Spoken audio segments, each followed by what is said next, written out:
Hello everybody, it's Claire here from Sewing by Claire, and I've just finished making Bramble's head and in the part 1 video for Bramble, so that's going to be live shortly, or already will be live actually by the time you watch this, because I normally put the heads on first, and I'm just about to start making the body and the limbs for Bramble, so carry on watching if you're wanting to finish your Bramble, because we're about to make him whole, so keep watching. Oh, a very big thank you as well to Aileen Abercrombie, to Sharon Warren and Jan Franklin, who are 3 of my subscribers, and they all sent me coffee money, and I've used their coffee money to buy the bouclé for Bramble and also the pattern, so I'm treating it as a sponsorship for this video. So thank you very much to the 3 of you lovely ladies, because I really do appreciate your kindness and your generosity. Okay, so let's get started with our body. First of all, let's do a pattern check.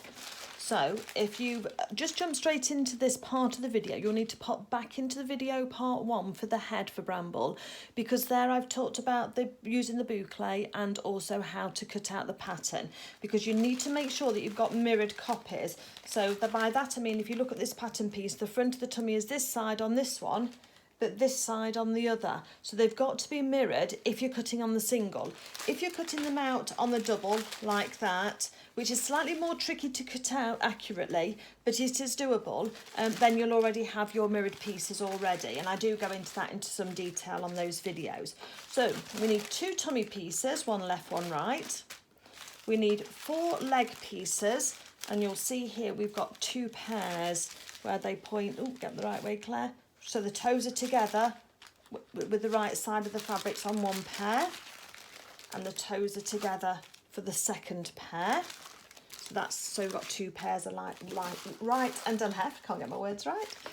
And then we've got the same on the arms as well. So we've got 1 pair with a left and a right there. And we've got another pair here with a left and a right, because we can tell because the thumbs then pointing to each other for those 2. We've got 2 foot pads as well, or feet pads, whatever you want to call them, foot pads, and 2 little bits for our tail as well, which I'm just keeping to one side because I'm going to lose those if I'm not careful. So I'm just pinning those onto my pin cushion just so I don't lose those. The first thing I'm going to start with is the body, because if you follow me for any time, you know that I like to do that, and then we'll get the head onto the body, and then we'll go on and do the legs, and then we'll do the arms. But if you look at the video, you'll see that there's chapters on the video, so you can jump ahead to the bits that you want to do. Apart from the body being only 2 pieces of bouclé, on most of the characters that I've done so far, the smaller characters, the bodies have been 3 pieces.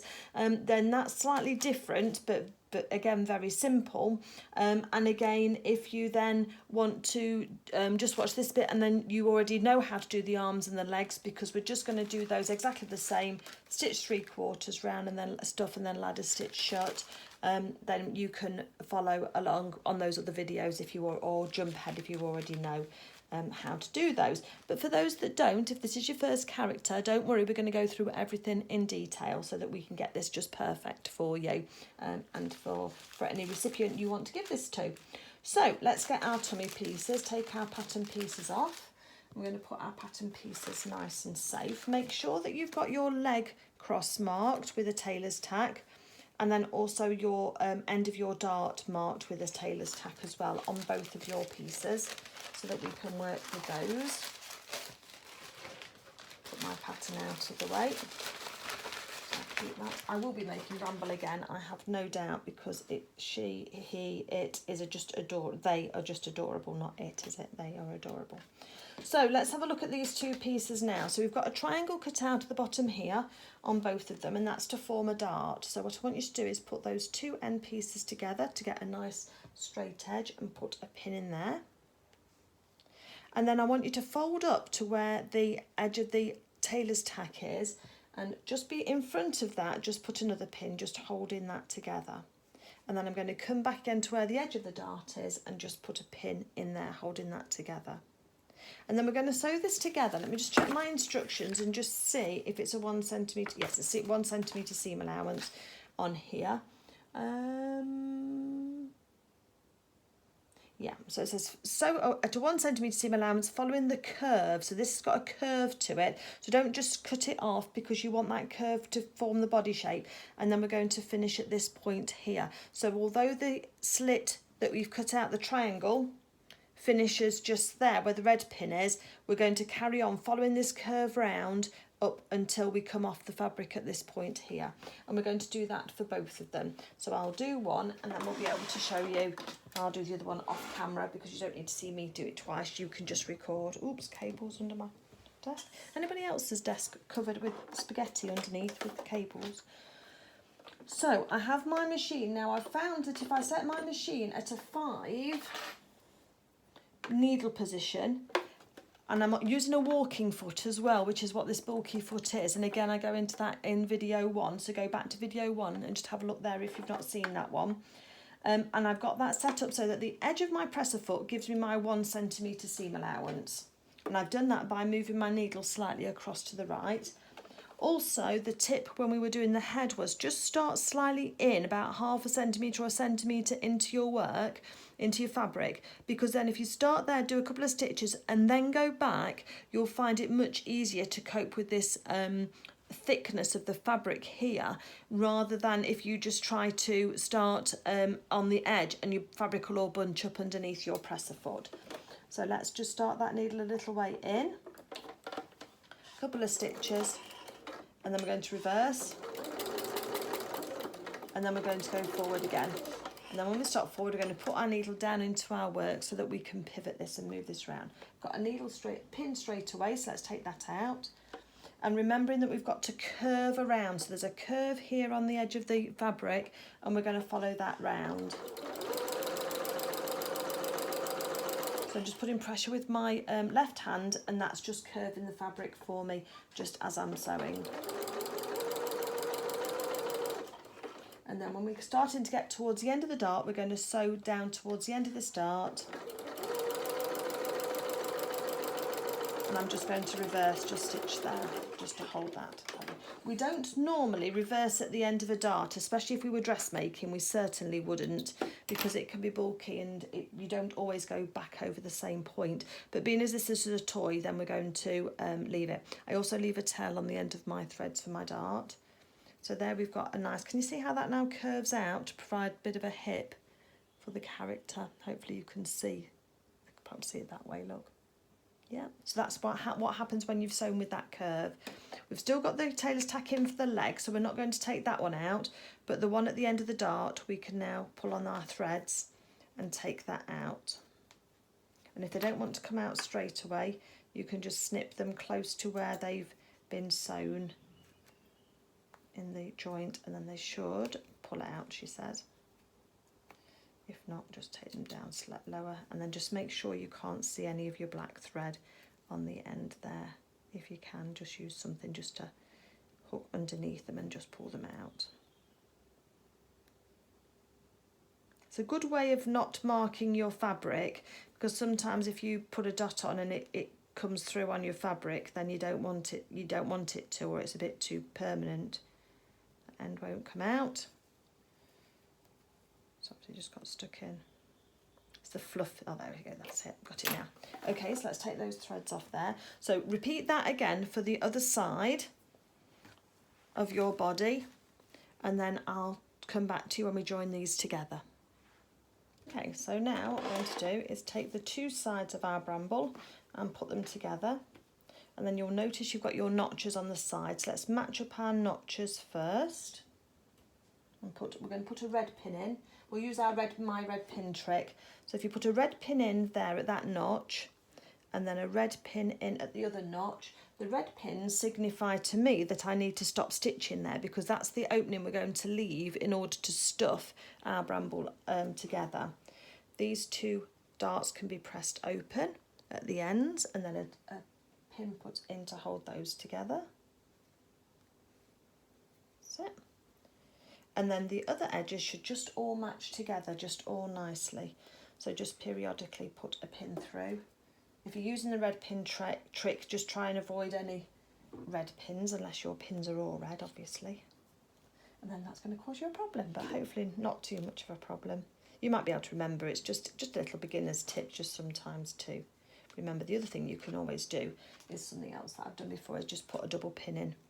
And that also can signify that you're going to stop stitching just there, because it's unusual to have two pins so close together when you're not on a gathering edge. So again, you can just use these little tricks just to help you remember, and it saves unpicking at the end as well, doesn't it, if it's not quite, if you've forgotten. Okay. So there we are, we've got our red pin in there that we're going to then, I've got a red pin down there, look, not even following my own rules. Okay, so we've got all our pins in there. Oh, and just be careful, look, you see how that, when that's gone through, it's just folded that fabric back. We're just going to be aware of that. And when we're sewing, we're going to make sure we've got both of our raw edges together to make sure that that's nice and stable. I've got this on a 2.2 construction stitch at the moment because we want this body to be nice and firm. And we're going to start at one red pin. We're going to match out the edge of our presser foot to the edge of our seam allowance of the raw edges of our fabric. And I'm going to do a couple of stitches forward, a couple of stitches back, and I'm going to put my needle in my work because we will need to pivot around this curved edge. So let's go. Take a few steps. And for this gentle curve, just take your time, and you can just move this around by putting pressure on with your left hand.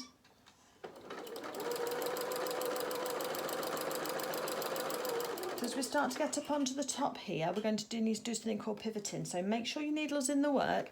I've got a button that does it for me and leaves my needle in my work whenever I stop stitching. But if not, you can just hand crank it using your handle on the side of your machine. Then you can lift up your presser foot and your fabric's nicely tethered underneath your needle because your needle's holding that steady. And then we can then twist the direction, take a few more stitches, then stop, twist direction, and a few more stitches coming up to this pin here. Take that one out, and that helps you navigate a nice smooth curve around where it gets a bit tighter. Again, you can use your awl as well to help you get your fabric through and under your presser foot. And if you're using a ordinary presser foot, this one's a walking foot, but if you're using an ordinary presser foot, then you might need to just help it through just to make sure that it's not bunching up. By it, I mean the fabric's not bunching up under your needle.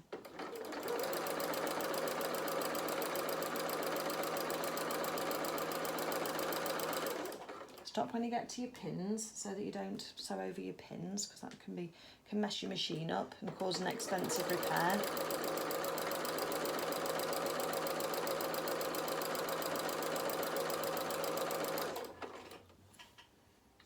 And if just leaving the needle down in your work all the time is a really good tip to have. It just does help everything sit just nicely. Just make sure your seam allowance on your darts are open as well as we come to those. Make sure your raw edges are still together. Adjust if you need to. As you're coming up to your seam allowance, mine's starting to bunch up, so just lift your presser foot up. Take the time just to get that just nice and straight. And then you can use your awl just to help hold that down while you go over it.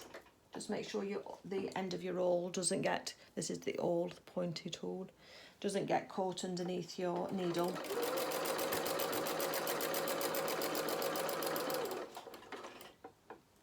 We're coming up to our next red pin now, so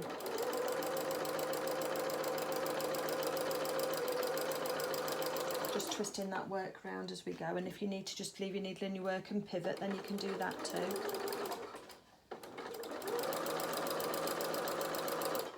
Take that pin out. We know we've got about a centimetre to go. And then reverse. Okay, get needle out of our work and take our threads out. Okay. So there we go, you can see the indentation of the stitched edge. We've got a gap here, which is where we're going to turn it through and where we're going to press it. Now, normally when I'm working with felt, I'll tell you to trim or to put notches and or triangles into this fabric in order to twist it round, but because it's so stretchy, you don't need to do that on here. So in this case, we're just going to put our fingers in and just turn this round, and this makes these characters are so easy, aren't they, on the bigger ones. So we've got a nice intersection at the bottom there with our darts. a nice point for our neck edge, for our head edge. And a nice body there happening. So now what we're going to do now is I'm going to get my bag of, oh, I've got the hiccup, sorry. I'm going to get my bag of stuffing and I'm just going to stuff this off camera just because there's lots of crinkling involved, but basically just use your stuffing. The other thing that I did say to, and I will be doing, is I will be using these scraps that I've got that are too small to fit in anything else because they're so soft. I'll put some of the stuffing in first and then I'm going to use these scraps to go in as well because they might as well get used in stuffing this bramble than just thrown away. So I'll be doing that as well. So I'll come back to you in a second. Okay, so I've just finished stuffing my bramble. I was going to say Luna then, but it's not Luna, is it? It's bramble. I've paid particular attention to stuffing the neck area because if you've watched any of my videos before, you'll know that I need that strong neck area because that's the area that if we just put that to one side, we're going to be fitting, whoops, we will be fitting, the head will fit onto this section here and we want that to be fairly firm. The problem you've got is this bouclé will stretch and it'll keep stretching and stretching and stretching and feel like you're never going to fill it. So you've just got to get to that point where you're happy between, you've got the tummy shape that goes out here, you've got a slightly sort of avocado shape just there, but a flat back, and that's deliberate.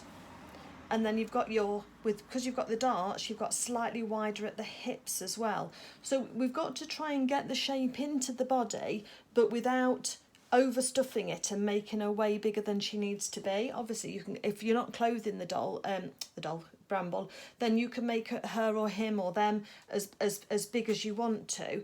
But if you are planning on using the Meadow Sweet clothes for the teddies, you just need to be aware of how much you're filling this this bear, and making the width of this girth here. Otherwise, you're going to have problems fitting the trousers or the waistcoat. Once we've done that, then there's a little thing that I do like to do with my characters, and I'm going to do it with this one and just share that with you as well. I've just sort of kind of got enough room in there just to be able to do what I want to do. So let me just get my supplies and I will show you. But just to say, I've also just made sure that the head, you can't really see, can you? Let me just tilt the camera up slightly. Oops. I'm trying to get a nice ratio between the head and the body to make sure that looks in proportion before we carry on, and I think we've got it just about right. So it's going to be a nice sized character. Let me just get my supplies, I'll be back in a second. Okay, so what I do like to do, and this is purely optional and it's just me having a bit of fun, is I like to cut out a heart and put a heart into my teddies as well and into my characters. So in order to do that, I've just got some red felt and I'm just going to freeform cut a heart. And you just do whatever size you want depending on what size your character is. So something just like that, which we can just pop inside. And I pop that inside just somewhere in the chest area. Again, it's just a little bit of fun. You don't have to do it at all, and you can use any colour fabric or felt if you wanted to. And then I've got these little stamp ink pads that I use, and I think on this one I'm going to use the word dream. I've used I tend sometimes put a little bit of an affirmation in, so you can put I love you, you can put dream, you can put create, you can put believe, anything that you think, or confidence or whatever, just a little bit of something in there that is quite sweet, I think, for that character. So let's go the other way on this, and I just use a piece of scrap fabric, make sure it's the right way round, and then I can just pick up these little letters. And if this doesn't interest you at all, skip right on past onto the next chapter, where we do the ladder stitch to close up Bramble in a nice way. But if you, like me, love these little touches, that when you're making handmade and you're making your own little characters, then you can absolutely just put in exactly what you want to do. So I'm just going to put the word dream on here.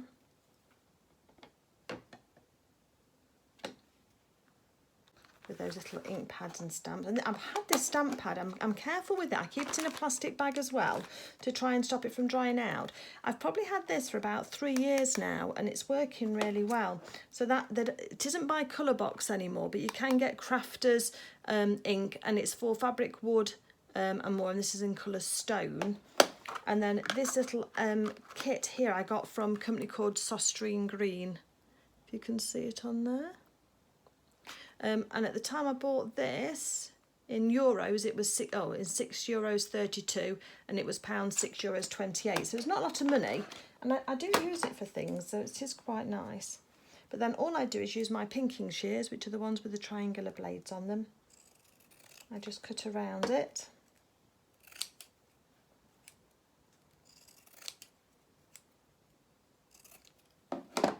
Just like that. And I think you iron on if you're wanting to fix the ink at all, but we don't need to do that because this bear shouldn't be machine washed at all.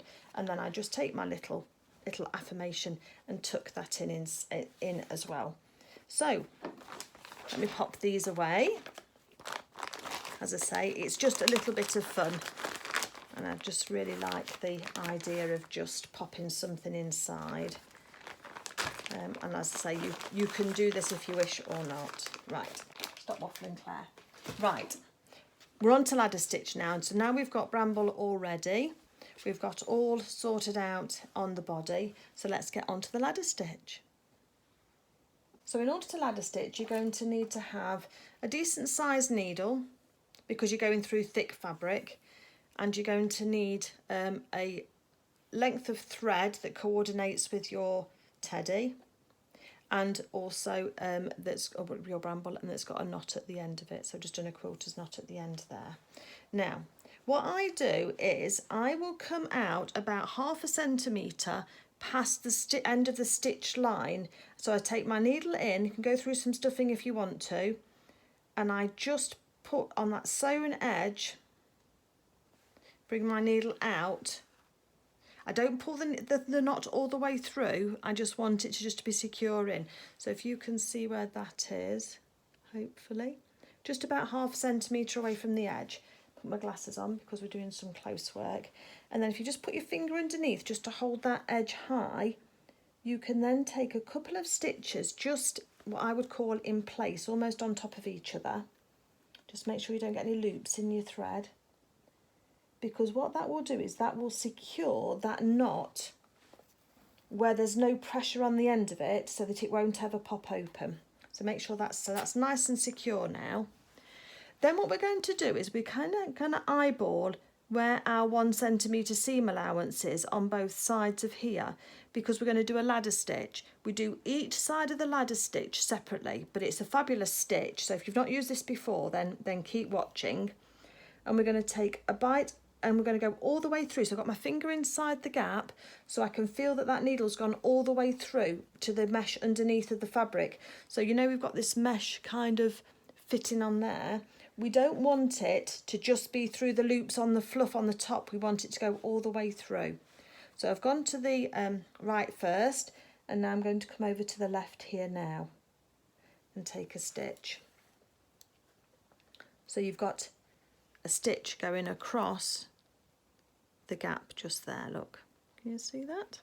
Hopefully you can, so pull that tight. Now we've finished on the left, we're going to go back to the right again. So you're trying to remember your 1 centimetre seam allowance, and with your finger underneath you can feel the needles going all the way through, and you're taking a stitch. And then you come back over to the other side, again thinking about that 1 centimetre seam allowance, and you're taking another stitch. And just pull your threads just so that they just bridge that gap. Hopefully you can see those just there. Okay, and then we're going to take another stitch again, and we're going to basically go all the way down this opening at the 1 centimetre seam allowance either side, and the stitches form what's supposed to resemble the rungs of a ladder. And because this fabric is quite easy to sew through, and the threads will run quite nicely through it. So I've got about 1, 2, 3, 4, 5, 6, 7 stitches there. And then what you do is you hold on to your threads and then you hold on to your character, and if you watch those stitches you start to pull, and as you see it all cinches it in. Got a little loop there, so just separate out your threads and just pull on one side and then the other, and it just cinches all of that edge in and hides it in the fluff. So then once we've cinched in, you can see the last 2 stitches are just starting to open up again. That's fine. Put your finger back in and keep remembering your 1 centimetre seam allowance. Got the white thread there. Just keep going down either side. So we'll do about 7 stitches at a time because that worked really well for us. Don't worry if you've not got much stuffing underneath the opening at the moment, because we're going to be evening that out in a minute when we manipulate Bramble's body after we've finished stitching it together.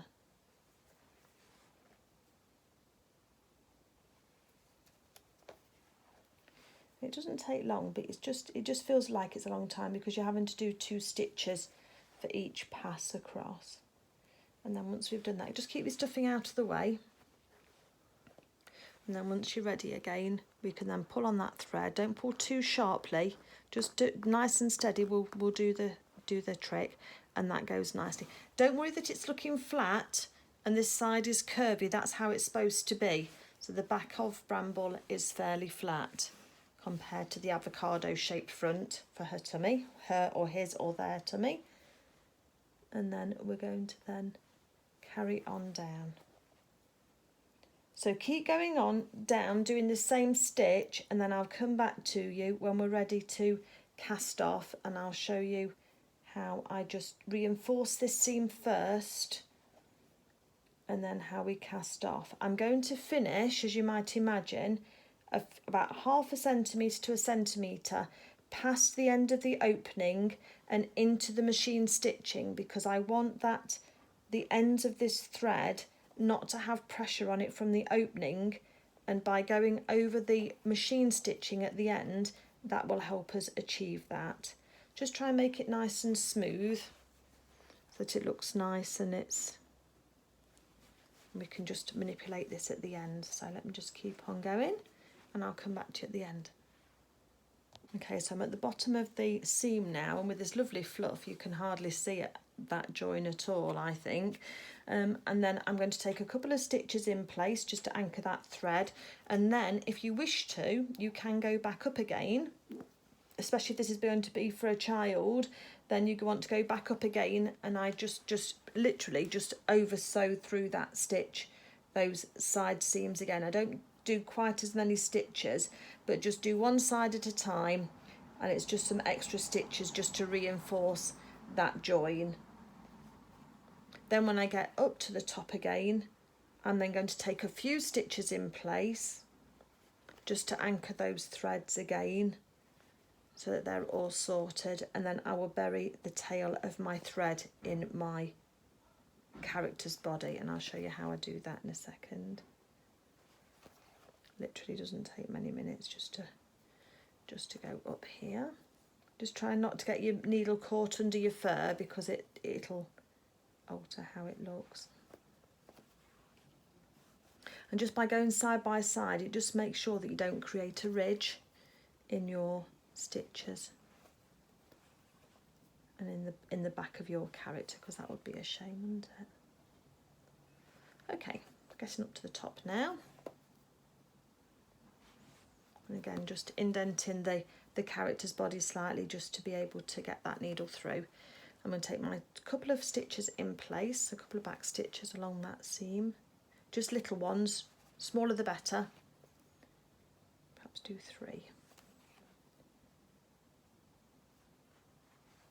And then what I do is take my needle and poke it in where that threads come out, and then I push it so that it will come out the other side of the character. Just watch your fingers, make sure you can see the end of it before you let go. Push it through and give it a little bit of a pull, and then snip off your threads, and that's got a nice long tail in there. Just move your needle out the way, you don't want to be anywhere near where anything get poked into here and get lost now. So we've got a nice little bottom for Bramble at the back there. We've got a lovely tummy shape, as you can see here, and then we've got that nice shaping for the hips. So next thing I'm going to do now is get hold of my extra strong thread, and then we're going to then sew the head onto our body. Okay, so this is the thread that I use. It's called Coats Epic, and this is a 040 is the strength of it, if you like. Yeah, that's what I've got, and I've got it in a great big reel like this that I'm never going to run out of, but you can buy it in smaller reels. It should be available to you maybe through Amazon, and this thread is so strong that I can't actually break it with my fingers. Hopefully you can see how that's affecting my hands. So you can imagine that this is the perfect thread for sewing on arms and legs, because they're not going to come off. So I'm also using it to sew on the head. Now I've got this light grey colour, so I need to bury my stitches into the fur, but I think that because it's a nice furry character, then it should be fine. So I do sort of buy it in a neutral colour, and then hopefully it will do for a number of characters. So let's put that thread and needle out the way. So I've got that double, and I've got a knot at the end of it. But first we're going to have a look at our body for Bramble. So we know where our back is, which is nice and flat, and we've got this lovely avocado shape here going on for the tummy. We've got a centre seam on the tummy, and we've got a centre seam on the neck. We know that some of the neck folds into the character as well to make a nice strong neck connection.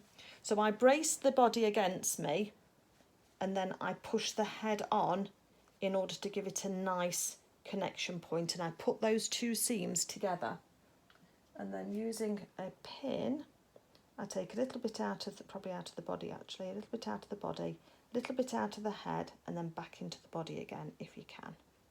So it just goes across like that. So that head's now attached on there for now. So now let's go to the back seam. Tuck in the little edge as well, so you don't use the raw edge of the fabric for the head, you tuck that in. And what I want you to do now is to locate, if you can, where you've got the two seams for the head gusset and the centre back seam, because you want the centre back seam to hit halfway between the gusset on the back of the head. Again, take a bite out of the body with a pin, into the head and back into the body again. And that now has got that secured on for there for now. So we're just checking for angles, dropping down a bit at the front. So let's just poke a little bit more in at the back, see if we can get her a little bit more straight. Okay, that's quite nice. So it is still dropping down at the front a little bit, but let's do the sides and see how we get on. So then let's get another pin now. Again, bracing the body against you is the easiest way I've found. Bite out of the body, bite out of the head, and then back out again on this side, and then over to the other side, and let's do the same again. Because now we've got those 4 pins in, we can see how secure Bramble's head is. She's not lolling to one side and got a bit of a drunken gait on her. She's supporting her own head quite nicely there, making sure that she's straight with her nose, and that she's got enough room either side, and she's looking quite nice and even. Hopefully you agree that she does.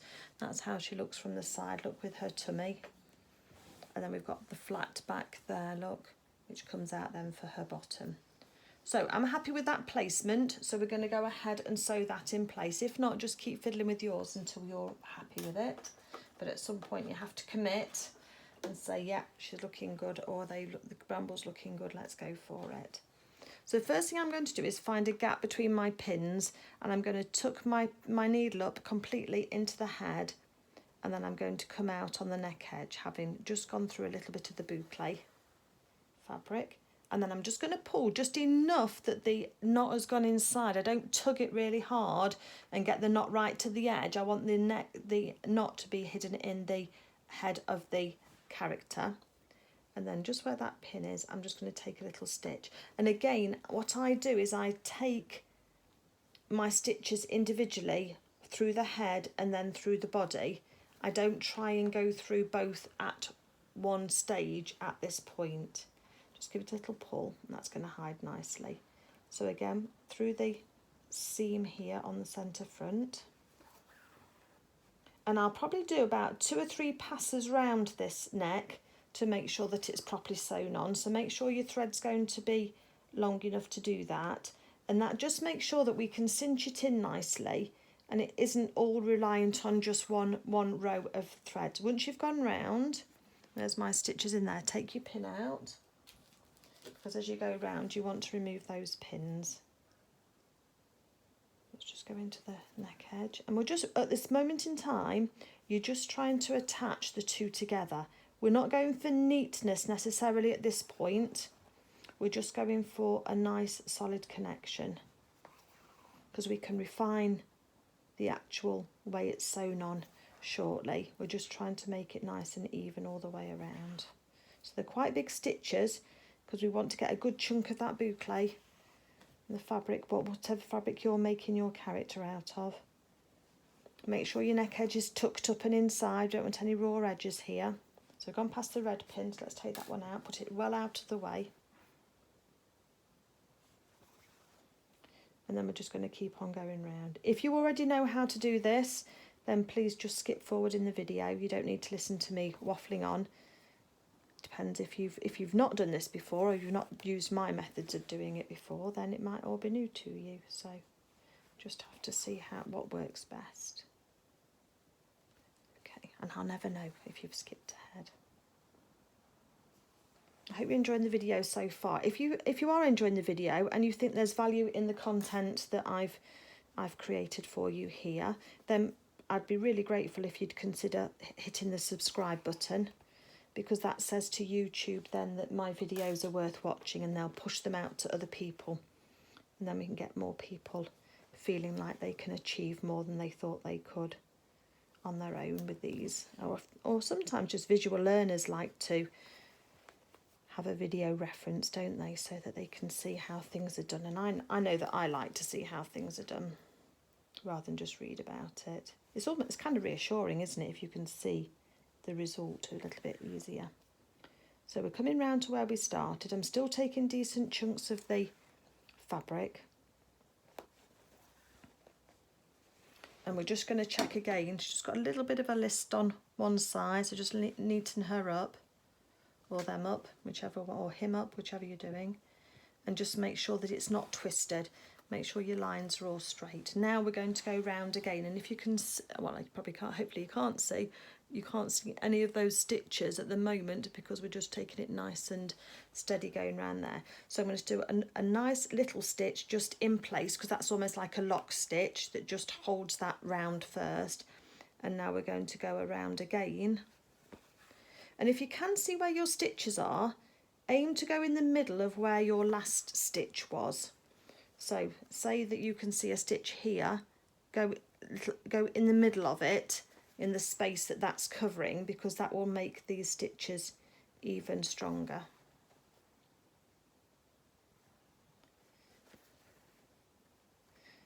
And it'll just hold on. So we're going to go around a couple of times like this, and I'm trying not to pull any more of the character's head down onto the body, because I think it's kind of a nice enough neck as it is, but just be aware of not pulling your head down or pushing it back, and just make sure that that's all feeling all nice, because if you're not careful, then sometimes you can add a bit of extra definition that you don't really want.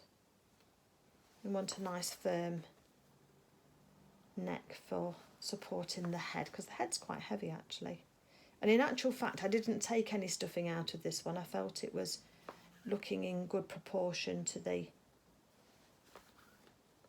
body. But if you before you get to this stage, obviously before you started to sew it on, if you felt that your head was too big for your body, you could take a little bit of your felt out. Not your felt out, I'm talking about your stuffing out. So give these stitches a nice tight pull as you're just going round.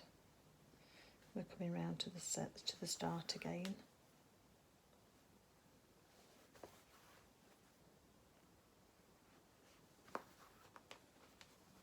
And just make sure all the time that you're just right. supporting her head quite nice. A little bit of a wobble going on, but we couldn't stuff this much more because otherwise we'd have then risked stretching it out of shape and putting too much into it. So let's just go round one more time. This time you can go through both at the same time. Just up and then into the head and then down. Just looking to hide those stitches all the time so that you can't see those threads. But this will just make sure that if any character is being yanked around by its head at all, they're not going to fall, it's not going to come off.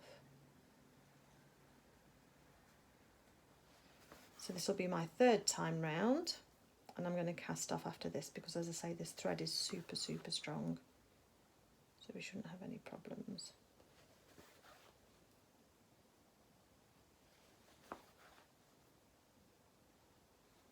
Okay, so to choose where you're going to finish off. I'm going to finish off just under the chin here because, say, this thread is disappearing very nicely into the fabric. If you can see some of your stitches, just fluff up your fabric, your fluff around those stitches just to hide it. And then I'm going to do a few little back stitches just in the body fabric, right in that crease of the neck so that they get hidden. And those little back stitches are really good at just hiding and gripping onto the fabric.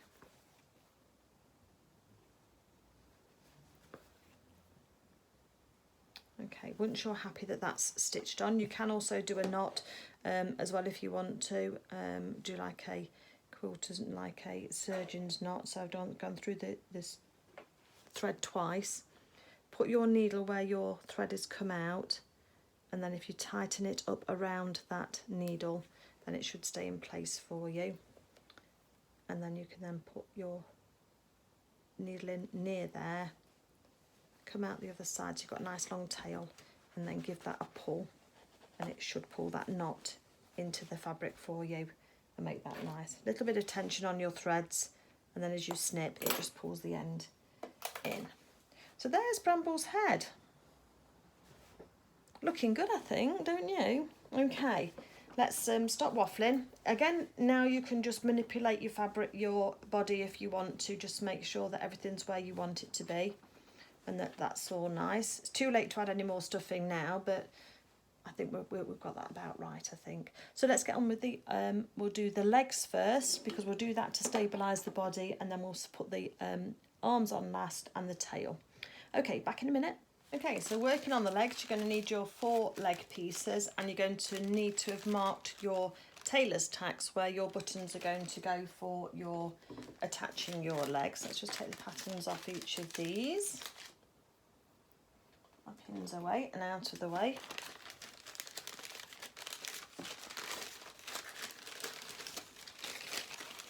And then you want to match up your legs so that you've got right sides together.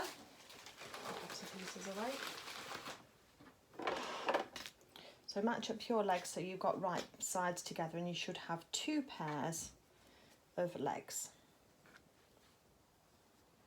like that. Okay, so again we've got the notches where our opening needs to be for sewing these.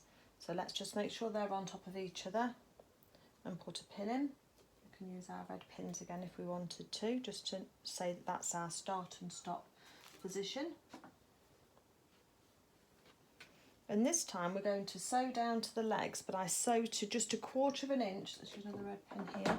A little 1/4 inch or 1/2 centimetre, kind of, I know that's not quite the same, so 1/2 centimetre is more than 1/4 inch, but a little bit up from the edge there.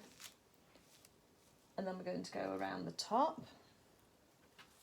We'll need to use that pivot function again, where we put our needle in our work and then lift our presser foot and go around. Just move your threads into the centre so you don't sew over those if you can help it from your tailor's tacks. And let's just match our ankle together and around our toes. And then I'm going to just stop just 1/2 centimetre up from the, use a red pin again, up from the edge of the foot, because that helps us spray that open at the end, in order that when we're putting the foot pad in, that should fit in nice and neatly.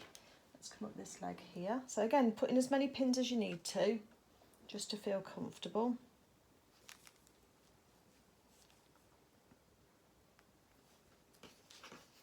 And that's how our leg looks. Okay, so we've got red pins here and here to keep that bit open for stuffing. And we've also got this bit here kept left open.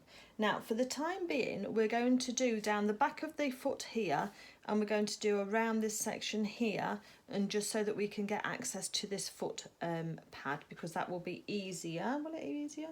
No, that's no worse, is it? So we'll sew down this bit here, so that section just there from the heel up to the red pin for the stuffing gap, and then we'll go all the way around the top here, and then come down to the section, but we're going to stop 1/2 centimetre or about 1 centimetre up from the edge there. Okay, all will become clear. So let's sew this bit first. So again, I'm going to start just a little bit in from my ends. I've got my machine set up for my 1 centimetre seam allowance. And I'm going to hold on to my thread so I don't get a nest underneath. A few stitches forward and then a few stitches back, not going all the way to the back. And then I'm just going to sew up to that red pin, first red pin.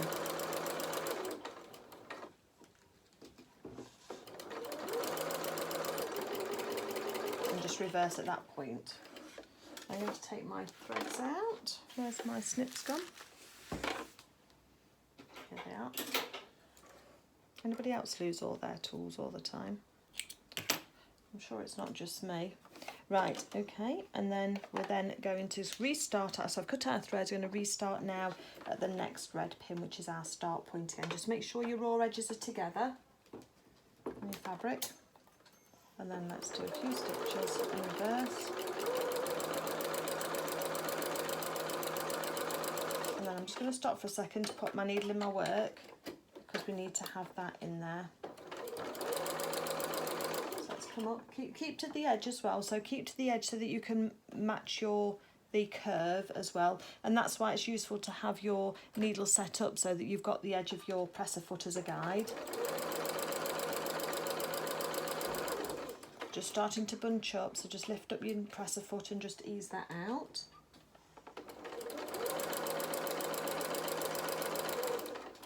Again, just starting to bunch up. So just pivot slightly, and where's my awl gone? Here it is. So again, that helps just hold things into place. Take that pin out and pivot.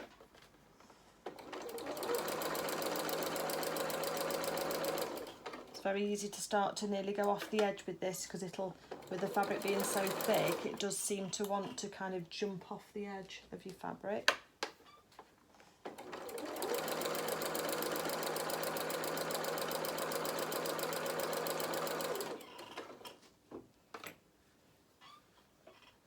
Make sure your raw edges are together.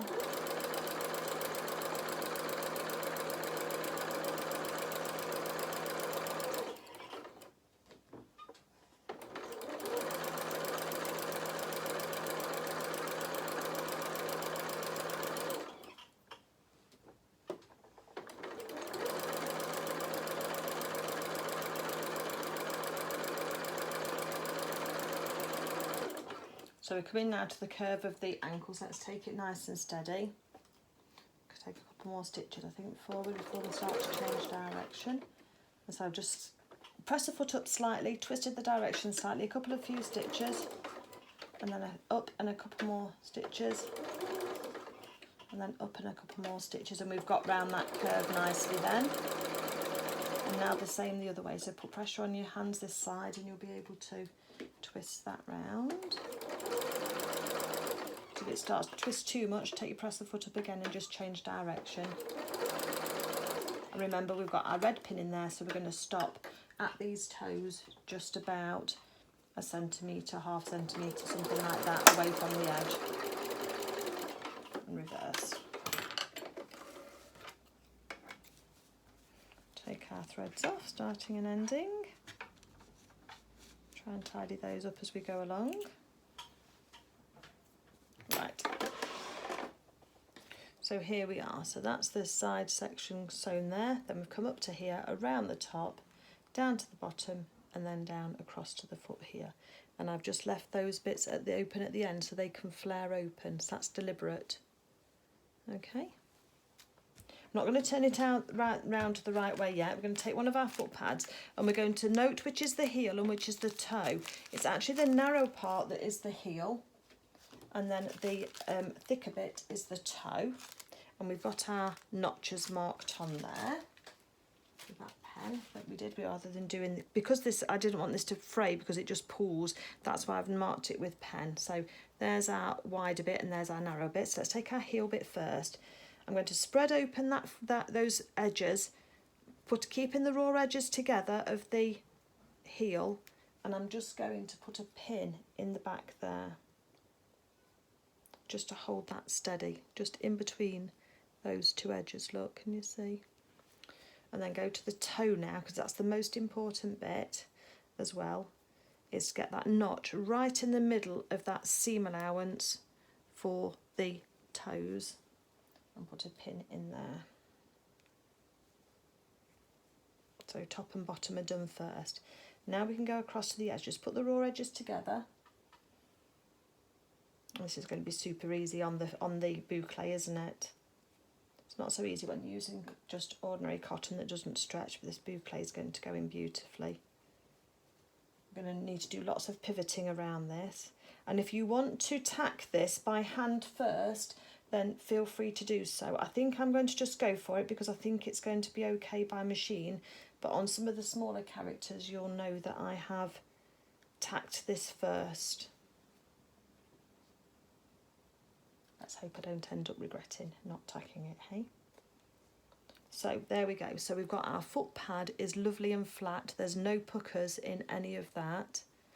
And then if we go turn over the top of the foot, there's no puckers in any of that. Seam allowance is opened, and that's all together. And what we're going to do first is we're going to have the foot pad flat against our bed of our machine. So let me show you how to do this.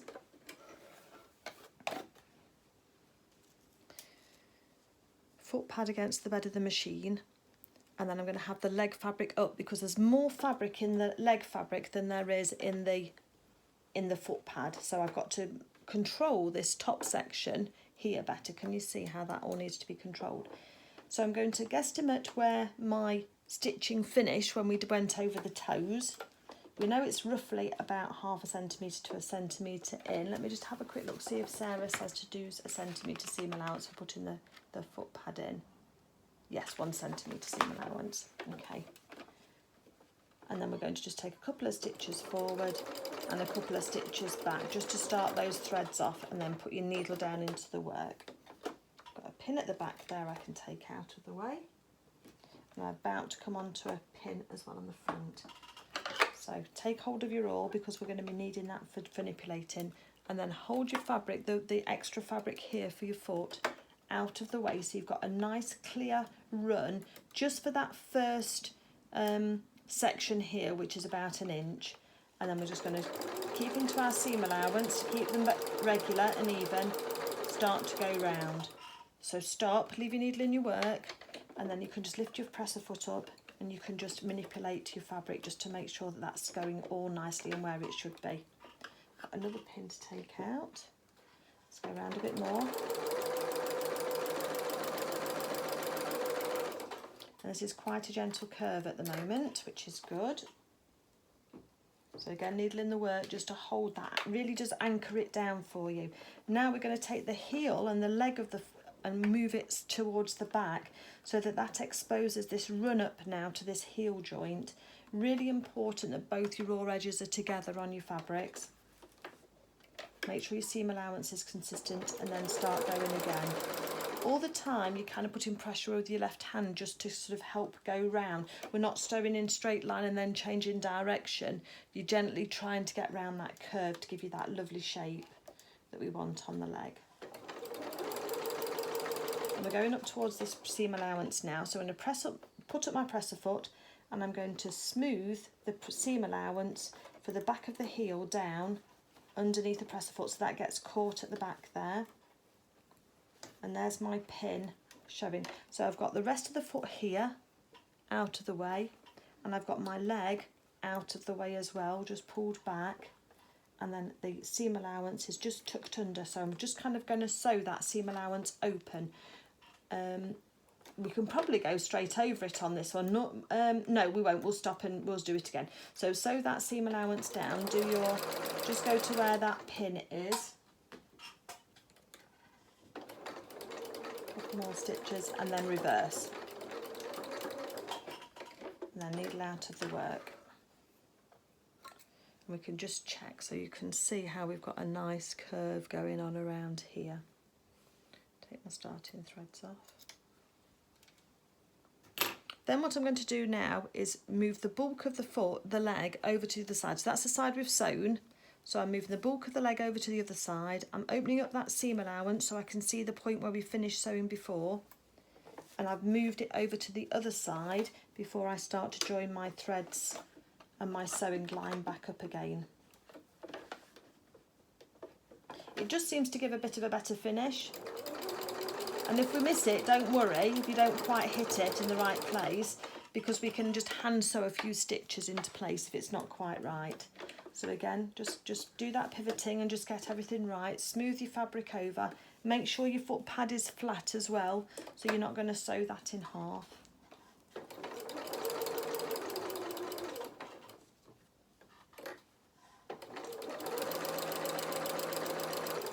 And I'm just putting pressure on here just to help that to go around the curve. Needle up, let's just take some of that pressure off that fabric. The bouclé is lovely to stitch with. It's really responding well to the machine and to being machine sewn. And then we're just coming round to the toe. So let's just make sure we keep the raw edges together, because that'll keep the lovely shape of the foot pad in place.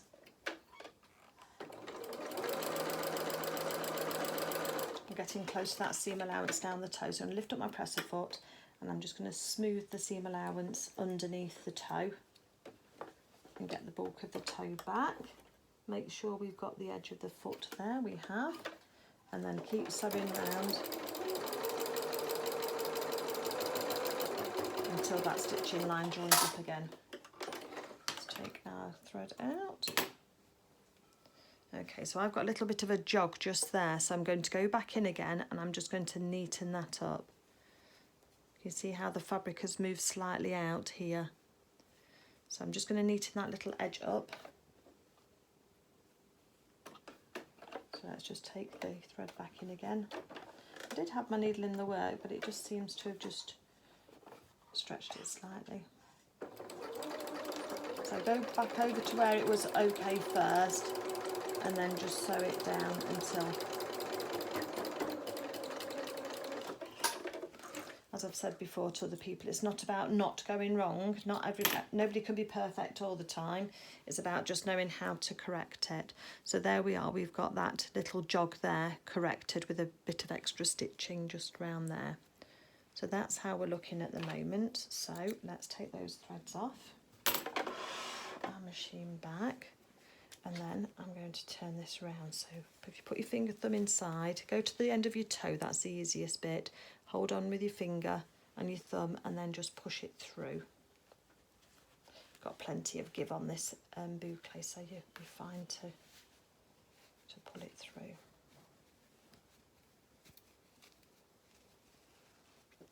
And that's got a nice foot pad at the end there, look. And you'll notice that I didn't do mine in contrast. I decided to do it the same colour, and then do the same on the other side here. Make sure you don't pull your tailor's tacks out. That's why we have nice long threads on them, so they don't get pulled out too easily. And just smooth the top of the thing. They are long legs, I have to say. I think if I do Bramble again, I might take 1 inch or 2 inches out of the legs, but we'll see, we'll see. I just want to be careful. Can you remember when we cut this out as well? We said that the stretch needed to go across rather than down, and that's what we want to be careful of now. We don't want to make these any longer than they are. But go ahead now to your stuffing, get your stuffing, and just make sure you stuff your foot nice and neatly. The other thing that we could always do is just do a little bit of a pivot joint in there, couldn't we? No, we'll just do it normal. We'll do it normal as Sarah does it for now. I shouldn't go and change it all the time, should I? Okay, let's get this stuffed. So here we are with a stuffed bramble leg. I've tried really hard not to overstuff this, not to make it too big and too fat, but especially not to elongate it any longer than it is, because it is quite a long leg anyway. I've then just pulled out my seam allowance, as you can see, and I'm just going to close this now with a ladder stitch like we've done on our body. And then I'm going to go ahead and repeat the same process with the second leg, and then I'll come back to you when we're ready to attach these onto the body. I've just got my second leg now at the stuffed stage. Just take a moment just to give each one a squeeze, and then just to compare them. Make sure that they're the same length, because you want them to both to be the same length. Make sure your feet pads look right as well and look even, and that they're going to sit nicely. And just try and make sure they're as even as you can do in terms of stuffing before you close up your second one, just to make sure that you've got that as equal as possible. That's the word I wanted. I didn't want similar, I want the word equal as possible. I've left mine fairly floppy, but I want mine to be a cuddly teddy, so therefore just stuff them as much as or as little as you want, and just make sure that you've got yourself a nice even legs on there. Okay, I'm just going to ladder stitch this one, and then we'll be attaching it. Okay, so we've got 2 legs equal, we've got a body with a head on it. The other thing that you're going to need to look at is your buttons as well. So we need to decide which buttons you're using. Now I've got those ones which might be a little bit small on the legs, and I've got 2 bigger ones. Yeah, I'm going to use the bigger ones. Okay, so my bigger ones are about 1 inch wide. Yeah, okay, that's for going to the 2 I'm going to use for the legs. They don't identically match my arm ones, but I think they're going to be close enough that I can get away with it. Okay, so I've also got my longest dole needle, which is 6 7/8, so nearly 7 inches, or 17.4 centimetres, because we need it to go through both legs and through the body. The body's a little bit squishy, so that's not too bad. And then my thread, as you can see, is very long. I measured out about 3 metres, 3 arm lengths worth of my extra strong thread. So again, I'm using my Coats Epic 040 thread, which is super strong. And I've got it double, and I've put a nice big knot at the end of it as well. So just be careful that you don't ping your needle in your eye, and you also need to make sure you don't get your thread tangled. The first thing that we're going to do is find our tailor's tack cross on the side of our body, and we're just going to take a quick stitch through it, a bit like that. Okay, this is just to kind of knot off the thread, and go all the way to the end, and then just do another stitch on top of that, and that'll just hopefully just secure that knot so that that's nice and tight now in that bouclé, if you can see that. So then I'm going to now put my needle through Bramble, and I'm going to come out at the other tailor's tack on the other side, so I'm going right the way through Bramble's body. Just be careful with the end of the needle, because I say it is quite vicious. The next thing I'm going to do is choose one of the legs, and making sure that the toes are pointing the same direction as the nose, so we want the toes being forward. You're going to go through on the inside of the leg where the tailor's tack is. I might go a little bit further down from it, and then come out the other side as well. So the leg is, so the thread's attached to the body, and then it's going through. I don't try and do it all at once, holding it all on together, because I think that is just a bit too much. Put that leg out of the way for the moment. Okay, and now without attaching a button, so we're not attaching a button just yet, so I'm poking down so I can see what you're doing, is I take another stitch, so just go through about 1/2 centimetre through, and you want to come out about the same place on your other on the inside thigh of your leg, because you want to take a stitch through your leg, but not, you need to have a bite of your fabric, otherwise you'll pull your thread straight through your fabric. And then we're going to go back in again where the tailor's tack is, and come back out the side of the knot, literally just about where that tailor's tack is. And then we're going to just try and tighten this up a little bit, just so we've got some sort of indication as to where we're going with this. So we can see a little indentation in the thigh there. The leg looks quite nice in relation to the body, and then we've come out the other side. So we're going to get the other leg now, and we're going to go through on the inside thigh. Make sure that your toes are pointing up towards your nose again, and we're going to go in through the thigh. And I have gone just a little bit further back from the tailor's tack, only about 1 centimetre. Oops, thread getting tangled up. And then take a stitch through that leg and through to the inside thigh again. So again, your leg's loose, but it's attached by the string to the body. And then before you tighten it up, you're then going to take a bite of your thread, of your body, and then you're going to come through into the inner thigh. Just pull the other leg apart so you can see where you're coming through, and then feed your leg onto it so that you're coming out the other side. And then being careful, let's just pull everything in so it's getting tighter. Okay, so you've now got both legs attached, and you can do a little pull on there just to cinch it in if you want to on the body, just to depend on how you want your bramble to sit. We're going to tighten this up, so don't worry, but just for the moment, I can see my leg's got a bit of a twist on there, so let's just move that slightly. Okay, next thing I'm going to do now is find my button, and I'm going now, because we're out the other side on the outside of the leg, I'm now going to go through my button, both holes. So go through on the underside first, and then go down on the other side, and just move that along to your teddy's legs, and just make sure you're happy with that, and I am. Let's get to the end of our thread again. And now we're going to lift the button up, taking a bite of our fabric. We're going to look at the inner thigh, the inner thigh, and we're going through the body again. And then you're going to just keep an eye on the thread. Can you see how that was going out at a bit of an angle? Just out up here, look, that's where my needle is there. So I need to take that back in again and change the direction until it comes out in the vicinity of the other stitches that I did previously. That's probably about right.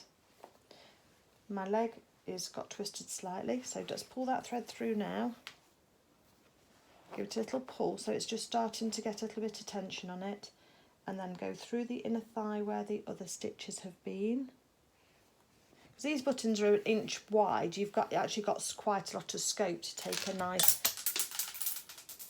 bite of your leg. Okay, hold on a second, let me just retrieve my buttons. In my defence, I hope this isn't looking too amateur in terms of what we're doing, but in my defence, I'm working on a smaller table than I'm used to, because I've had my sewing room revamped, and my table is quite a lot smaller than my old one, so apologies if I'm looking unprofessional. Right, so now we're going to feed our second button on now, because we're on the other side of the legs and we haven't got a button on this side yet. So let's feed our button on, but don't tighten it up just yet, because we're going to then take a bite through Bramble's leg. Just check the placement through to the inner thigh by just pulling your leg apart slightly, and then you're going to do the same on the other side, because we want to go through in about the right place. And this time you need to go through a hole on the button as well, so it's quite a lot of going through from one side to the other. And let's give that a nice pull. This is what's going to start and tighten everything up. So we can now give that a little bit of a pull and put some tension on there then, and then making sure that Bramble can sit up quite nicely and she can unaided if I don't touch her. So now it's about going backwards and forwards through the body and through the legs, and you're now looking to try and make sure that you can hit through the holes in the buttons.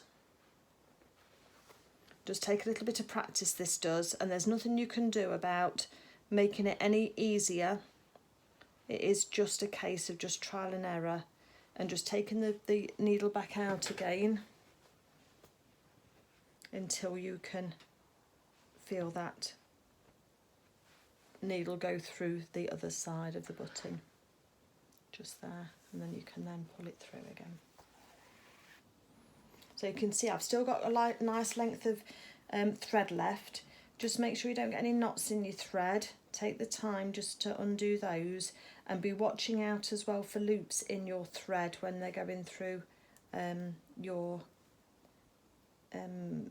buttons as well, because you don't really want any loops in your threads as they're going through. Right, so I've got a bit of a big knot here which I just need to undo. So I'll do that off camera. All I'm going to do now is just keep going backwards and forwards through my legs and through the buttons, probably 5 or 6 times, and I'll just make sure that's got a little bit of cinching on it just to hold them tight so that Bramble can sit nicely. The arms will help too, and we can flatten off the bottom just by pushing the stuffing in the right way once we've got it all sorted. So yeah, just keep going through the buttons. As I say, I've got a knot, so I'm going to undo this and then I'll come back to you when we're ready to cast this off, but I'm probably going to go 5 or 6 times through. Okay, so once you've then got your legs to a certain point and you've got a small amount of thread left, what I do then is I snip through the thread to take the big doll needle off, and I change over to another needle that's still got a decent eye because this thread is quite thick to sew it through. So thread it onto a smaller needle to make it easier. And I've come out of the button one way, and then I'm going to go through the button again, but I'm going to come out on the inside thigh. Again with my needle, just hold that leg to one side and you'll be able to do that. And then by holding the leg out to one side, you then expose some fabric on the inside leg, and then I take a few stitches in place through the fabric, just around where all those threads have gone in and out, to make that all nice and secure and tie it off. Then I take another little bite and I'm going to do a surgeon's knot, so I'm going to go round twice and then holding, I think it's called a surgeon's knot anyway, wrap it round twice, but you've got to hold your threads right close because otherwise you'll end up with a knot quite high up. So that's quite a good knot there. And then I then go through the leg and leaving a knot so that I can leave a long tail, because that doesn't then poke out of the fabric quite so easily. And then pull on the threads, give it a little snip, and that'll take that off. Make sure you keep your needles out of the way, because you don't want to lose any of those now by them getting poked inside your character. So again, you can just now flatten off the bottom a little bit to make sure that your fabric's where you want it to be, and Bramble is sitting there quite nicely. Her legs are the same length, so she's sitting quite nicely there. Head needs to be straightened up, that's it. Okay, so we're on to the arms next. So hopefully you are agreeing that your Bramble is sitting nicely too, as I say, and just get them straightened up. She's tending to list over to one side. There we go, that's better. Right, on to the arms next. So let's take pattern pieces off our arms, and you should have 2 left and 2 right, so that when you lay these on top of each other, you've got 2 pairs of arms. Let's put our pattern pieces away so we've got those for another day. Being careful not to pull out our tailor's tack. Oh, that's the other thing, on your legs you can go ahead and take out your tailor's tacks. I can't actually see mine now, so they'll probably stay in, but if you wanted to, you could take those out. Okay, Let's match right sides together for our arms. Let's make these into 2 pairs. Let's match up our notches so that they're in the same place. Red pin to tell us to stop stitching and where to stop and start. And then we're just going to pin these around so that these are right sides together, like we've done before. As many pins or as few as you want. Just bear in mind that you have got this thumb section here. You can see it probably better on this one, look, this thumb section where the angle changes, and I'll show you how we're going to sew that in a minute. Just so we've got a nice definition on that. Just make sure these all match. And then with your tailor's tacks, just pull your threads down into the middle of your arm so that they don't get tangled in your seams.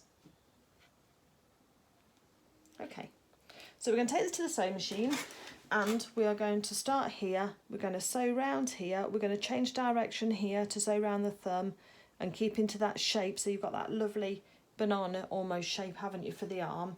We're going to sew that. Bring the machine forward.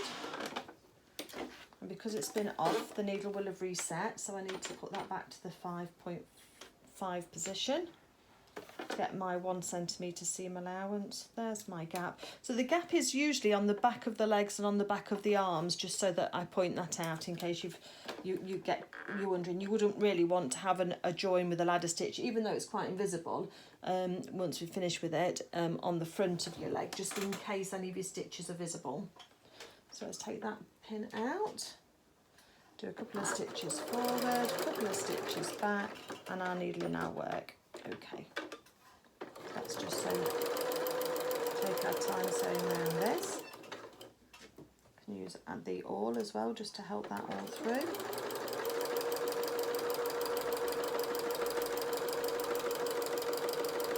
Try and keep to your seam allowance if you can, because that's what's going to keep your arms the same size. And don't forget to put your needle in your work so that you can pivot to start and go round the bottom of the hand. And try and get that curve as smooth as you can do. It does tend to jump a little bit on this bouclé, even though we've got the needle in the work. I don't quite know why it's doing that. And I've run out of bobbin thread, that's perhaps why. Hold on 1 second, let me just go and refill that up. Back in a minute. So just keep pivoting to go around the hand of your arm. The hand of your arm. I'm trying to think what words to use then.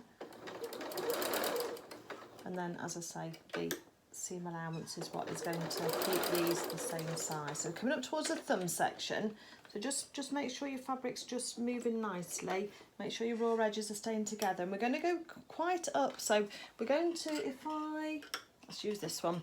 So we're coming round here at the moment. On the thumb, this one's a bit better, isn't it? So I'm coming round here at the moment on the thumb, so I'm going to now sew up to about a point just here. I'm then going to pivot and then change direction quite sharply to come back down here again before then coming round, obviously keeping to my seam allowance, which I didn't do then. So we come round here, quite sharply round to here, up into here, then needle in the work as we do, and then I'm going to change the direction quite sharply to come along here. Let me show you what I mean by that. So I'm round the bottom end of this hand now, making sure that my edges are together, and I'm heading up towards where my pin is. Now my pin's a little bit lower than my thumb, so we'll just carry straight on up a little bit more first. Needle in the work, and then I'm going to lift up my presser foot and spin this right the way round to the other direction. So I'm coming back down towards the point of the thumb, back down towards this section here. And then we need to now do some quite sharp changes of direction just to get that thumb. So just a couple of stitches and then change direction, a couple of stitches. I think I'm doing 3 in actual fact, and the bottom of the bouclé is just moving, so just be careful with that. Try not to compromise your seam allowance too much, and then back up again. I'll show you how that looks in a second when we finish doing this arm. Oops. Turn my speed up, sorry. Put it back down again. Speed control is really great. If you're thinking of changing your sewing machine, then a speed control is definitely something that I would recommend. You can control the speed with your foot pedal, but if you've got like a speed limiter, it's really good for when you're top stitching, because it doesn't matter how hard you press, it will then slow you down. So see the fabric's bunching up just here, press the foot up, smooth it under with the awl and just change direction slightly, and that will then help that along. Some of these curves are quite sharp, aren't they? Coming up to my red pin again, so I know I've got to stop. Turn that out.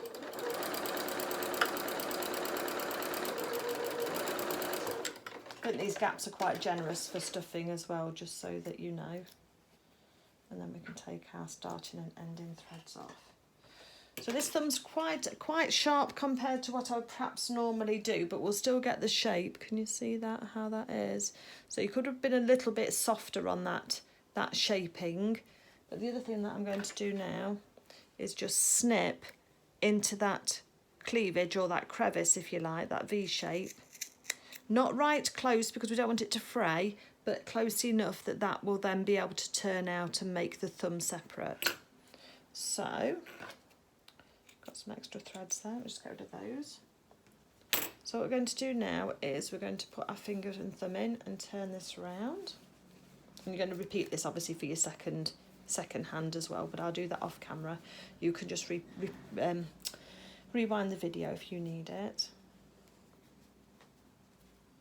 So just poke that all out and run it between your finger and your thumb. And then if we use a sharp needle, we should be able to locate where that little section is for that thumb.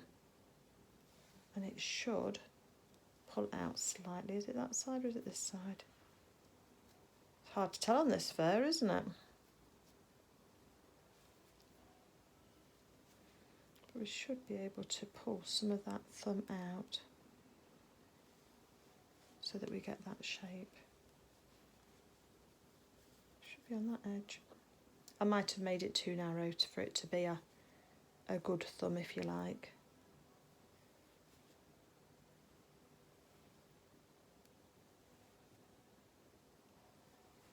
My first time sewing with the bouclé.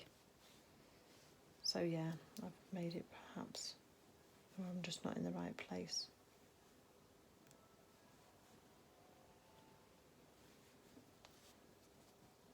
Yeah, I've lost my thumb. I'm not going to worry too much about it. I think the fabric must be too thick to allow it to pull through. Oh no, is it there? Oh, it's there. Found it. I was pulling in the wrong direction. It was further along than I thought it was. So there's our little thumb. And because we've snipped into that crevice, it's just allowed it to pull through. Don't be too rough with it. Obviously you've got to find it, like I had to. But that's made a nice little thumb on there for our bear. Next thing to do then is to stuff this one. And then I'm going to go off and do the other one. Well, we'll ladder stitch it closed as well, exactly the same way as we did with the legs. And then I'm going to go off and make my second one, and I'll come back to you when it's time to attach them. Okay, so we've got two arms all finished with a nice curve on them, and we've got two nice thumbs. One's a bit more pronounced than the other. I don't mind that. It depends how symmetrical you want them to be. I could have gone in and just narrowed this thumb off slightly, but it doesn't bother me. So anyway, but that's just pointing that out. I've also got my two slightly smaller buttons. Let's have a look how big they are. They're 2 centimetres or 3/4 of an inch big, large, whatever you want to be, just in case you're having to source yours as well and you want the same size as I've got. And I've got my doll needle threaded with one strand, a double strand of my extra strong thread, and I've put a knot at the end again. So let's bring Bramble into the equation. Let's hope I don't knock everything off my desk again. And so what we're going to do now is we are going to locate on our character I'm going to say where the arms are. There's one, I think. Okay, we're going to have to guesstimate because I can't see the thread through the fur.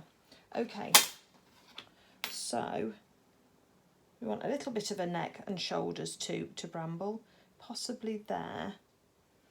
So let's start our thread off like we did before. Make sure there's no knot and no loop in it. I'm going to take a bite out of the bouclé first and just do a little stitch there just to hold that together. Whoops, pulled on my thread. Okay, so that's got that knot nicely tied in there. So let's go through here. It's about level. Make sure you're about level if you can, maybe a little bit lower. And then you're going to locate one of your arms and we're going to go through the point where our tailor's tack is and out the other side.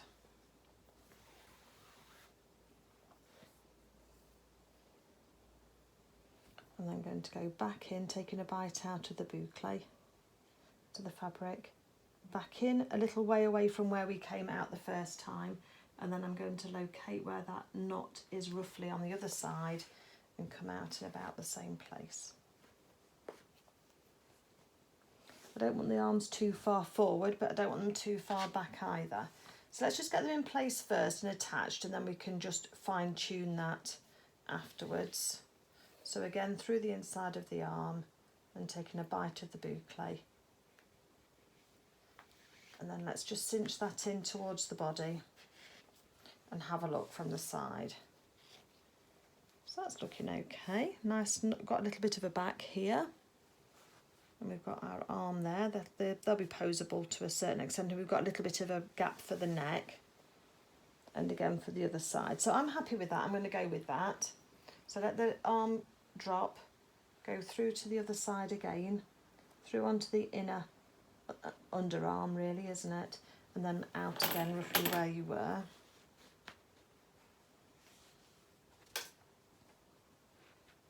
Just give that little cinch in just to kind of just gather that in a little bit. And then back in again, and this time I'm going to go right the way through and come out on the other side. So just make sure that we're about where we want to be. It's a nice looking teddy. Your Bramble, you're looking very lovely. Right, so now let's get our buttons. These ones have got 4 holes, so I'll do a couple of stitches across one way and then across the other. So let's go in and out of our button. I go across the diagonal, so make a little cross in the middle of it. The other buttons only had 2 holes, so it wasn't necessary there.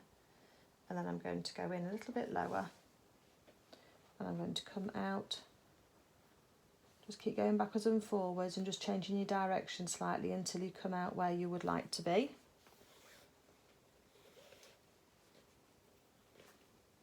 And just pull on your thread. I have got a little loop on my thread, so I'm just pulling that now, so that's fine. Okay.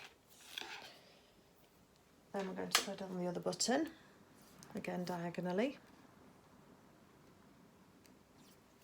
And just check that your needle does go through your holes on your button before you start stitching. And then we'll go through this arm here.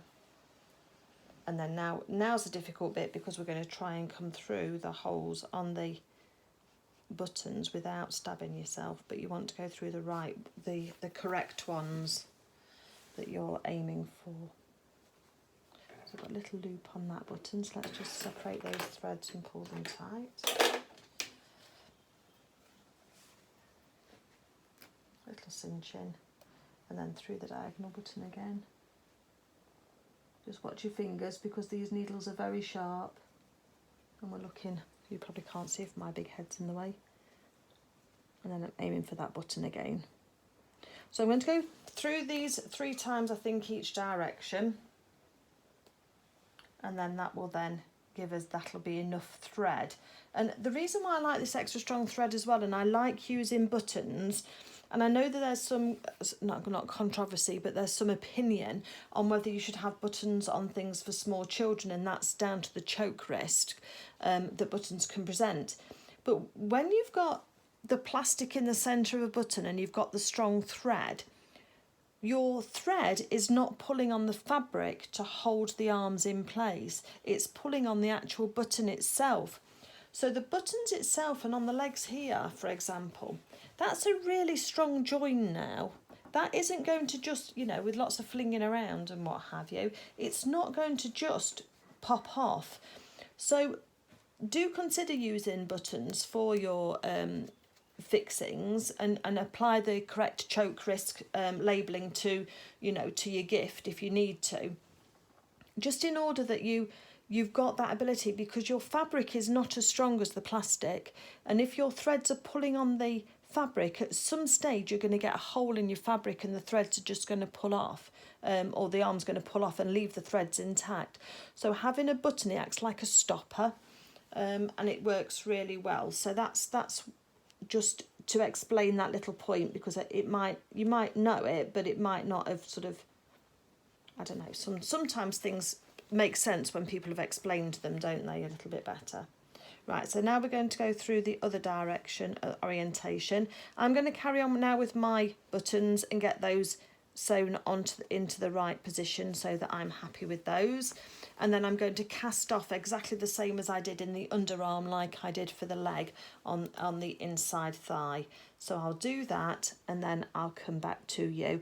And we'll just talk about styling Bramble for a gift, because there is a limited wardrobe for Bramble. I have got a dress that we can put on her just to show you, and I'm sure that they will look lovely as well, just equally with a ribbon round the neck as well. So I just thought I'd just do a couple of stylings of that for you, just to show you that you don't have to go ahead and make the clothes. And I must say, I do think that Bramble is a great beginner project as well. I think she's a real plus. So let me cast off these arms and then I'll come back to you. I nearly forgot, we've got a tail to do first. So get your tail pieces, put them right sides together, and then just pop a couple of pins in just to hold them together for you just whilst you sew them. They're pretty much a repeat of the ears, so we're just going to start here, reverse back and then stitch round, and it's a 0.75 centimetre seam allowance on these, so not quite your full centimetre. So stitch that round and then turn that the right way round. Let's have a look at doing that. Get my thread, oops, got a very short tail on it. There we go, right. Find my full pedal, it's got missed. I was just about to start styling Bramble and I just thought, hold on a second, we've missed a bit. So let me move my needle across again so that we're at the right place. A couple of stitches forward, a couple of stitches back. And the needle in the work, because we're going to have to just do a little bit of pivoting on here just to make sure that we get this curve right. Take that pin out for now.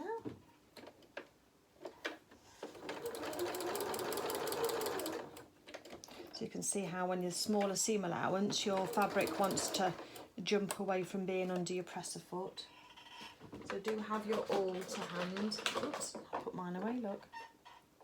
So that you can just keep those bottom layers in the right place.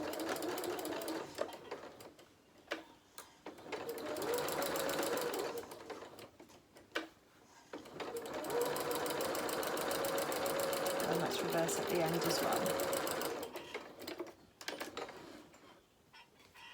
Snip our threads. And then depending on how bulky you want this to be, Sarah says then snip down the seam allowance to being a little bit smaller. And we don't want a very bulky tail because it's going to get in the way underneath the clothes. So let's just snip some of that off. You need the seam allowance to be there in place to be able to sew it. But then once you've actually got it sewn and the threads are holding onto the fabric, then that's why you can trim it down afterwards. Okay, so let's get that put away. Okay, then we're just going to turn this round. Roll the seams out towards the outside, just between your finger and thumb. It looks like a thumb warmer, doesn't it? Just little. Okay, It says over sew the straight edge, so that little straight edge just there, onto the back of the body at roughly level of the top of the leg buttons. So let me just get hold of that. Hold on one second. So let's put this as the back of Bramble. And I think we're just going to just pop it just there, round about the leg, the height of the leg. So halfway down the centre back seam, if we put a pin through just holding the two sides equal, first of all, and then offer it up. And then I can put a pin then across once I'm happy that that pin, the original blue pin, is actually on the centre front bit. So I can take that off. That looks okay, doesn't it? I mean, you can have it lower if you want to, or maybe we need a little bit lower. Looking a bit high now, we've finished, isn't it? But just take it lower. It's all personal preference, so just choose where you're happy. Now we have got a raw edge on the top of here at the moment, so as we sew we're just going to just tuck that in and just make sure that we get that nicely. So let me get my needle again and my thread. I might have enough on there already. And this darker thread has worked really well with this fluff, the bouclé, just to hold it in place just nicely. Just get Bramble just in the right place. And then this time we're going to start underneath and just take a stitch roughly where the pin is, just to keep that knot in place. And then I'm going to take a stitch out of the tail and then a stitch out of the body, trying not to twist it out of position. And I'm putting the tail horizontal, and I'm trying to imagine where the seam allowance might be, so that you kind of tucking it in with its own seam allowance really underneath here. It's sometimes difficult to guess that, but just do your best. Just tuck that end under, and then we can then pop that in there. So that's holding on, so that's what it's looking like. I've done this side here, and then let's turn Bramble round, and then on the side here let's take I'm taking a stitch about 1/4 inch up from the raw edge of the tail, because then we can then just tuck that section under, and it's almost kind of sewing it in with a bit of a seam allowance, so that that raw edge is hidden and can't start to unravel on us at all. I mean, this bouclé is pretty good, to be fair. It's not really ravelling, but if you're careful you can kind of tuck it under with your needle as you're going along. Apologies for the car noises. My sewing room backs out onto where everybody parks their cars in our apartment. And if I waited until it was perfectly quiet, I'd be sewing for you at 3 in the morning. Right, a little bit more.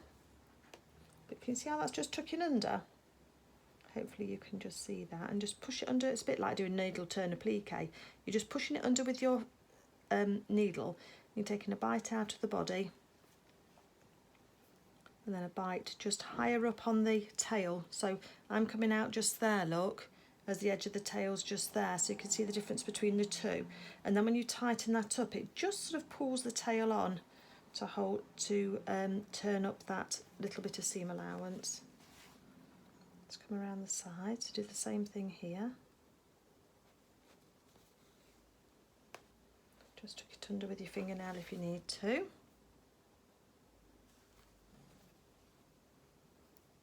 And then tuck that last little bit in so that it's all nice and even. And this is the bit where you're hoping that you've got it straight. Oh, that's pretty good. That's okay. I'll just have a look before you finish it off, just so that you're kind of got it about right. And there's the threads of my tail, so I'm just going to tuck those up underneath as well. And if I take a stitch below that, then again we should be fine.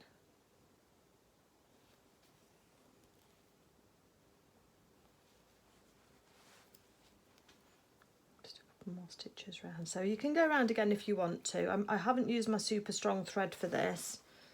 I don't think it's really necessary, but that's how the tail's looking. Just horizontal there, which I think is quite sweet. I don't think it needs any stuffing in it or anything, it's just a little flappy tail. But I'll probably just go around again, and then I'm just going to cast off my threads and then I'm going to leave a long tail on my threads by poking the needle through the body after I've done a few little back stitches together, which seem to hold onto the threads quite nicely, and then that will then be job done. And then we'll be on to the styling. So back in a minute. Okay, so here's finished Bramble in all of their glory. Lovely two arms that are slightly poseable with those buttons holding on, and the legs do drop down when they go up. The legs do look quite long, so just bear that in mind when you're making yours. If you are short of fabric, then you could always just take, say, an inch, inch and a half out of the legs, and I think they would still look in proportion. I just made sure that, I forgot to tell you that bit, but make sure your thumbs are pointing upwards when you put your arms on. And there we've got our head and little ears just sticking out there, and then finally the little tail. So Bramble can be gifted just as they are, and actually I think I've got here a lovely green ribbon, and I think let's just style Bramble with a lovely ribbon around their neck, because I think that would be for a new baby, or for just a gift for a child, or for an adult. Then a lovely big bow is really sweet. Oh, it's a bit messy one, isn't it? Let me just tighten that a little bit for you, Bramble. Make you look smart.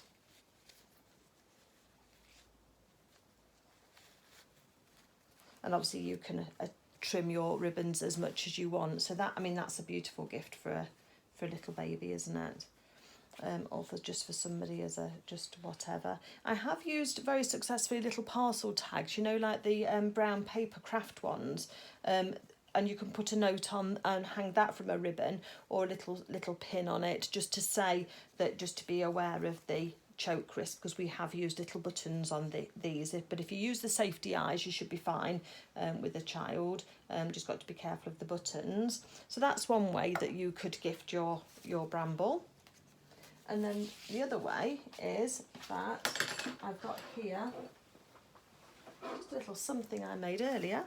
Oh, that was another ribbon I wanted to try, wasn't it? Let me just try this one as well, because although I've got it in two lengths, so you won't be able to see the back of it, but if I just pin it together, because I think this one would look really nice too.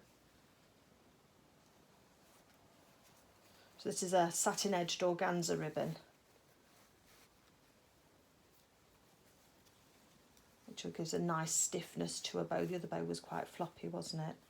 Whereas this bow is really quite nice and big. Can't beat a big bow, can you really? So that's again another look. But then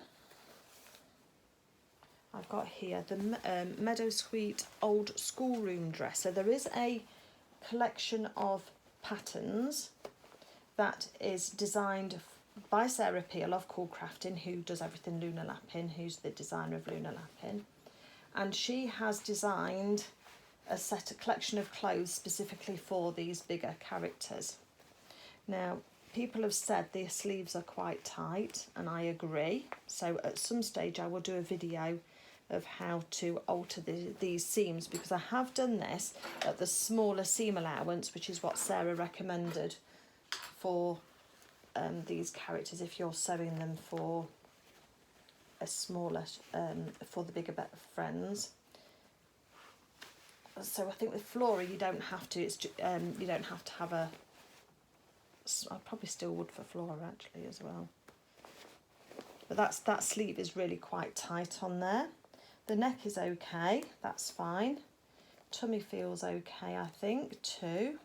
But let's just do Bramble up, and so you can see how she looks in all of her glory in this dress. I've yet to make the waistcoat and the trousers for the character, which is the, if you like, the male version of the character, which is just shown just there in the two-piece. But that will be on my list at some stage. So that's Bramble in her old schoolroom dress, which is nice. So although the sleeves are tight and a child might struggle to get those on and off, the rest of the dress is fine. So I will do a video at some stage how to lengthen this seam here from the underarm, just to give a bit more room for that. The other outfit that we've got for going with Bramble is is this one, which is the collector's apron. So let me just pop that onto her and see how that looks, because in the books that looks lovely.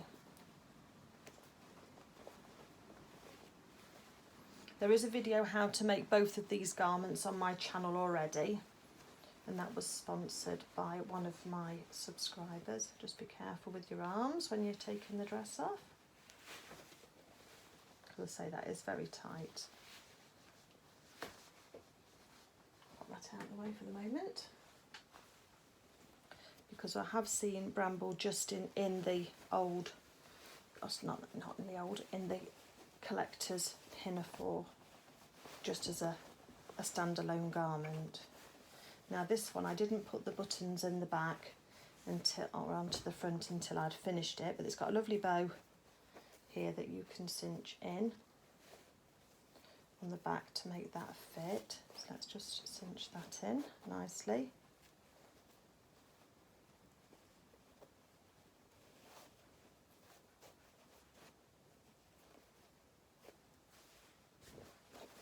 Oh yeah, she looks lovely in that too, doesn't she? And there's no issue with this one at all with the, and I've got my straps crossing over at the back. You could just have yours just straight if you wanted.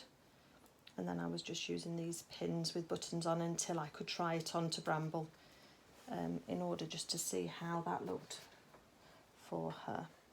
Just pin that in place for now. So just so that you get an idea. And there's Bramble in her pinafore dress, and she can put her hands in her pockets. It's got these lovely square pockets in there as well. And again, she looks adorable there. And then that's got I put a nice big ribbon bow on the back of mine. So you can put a bow on the back of yours, should you wish.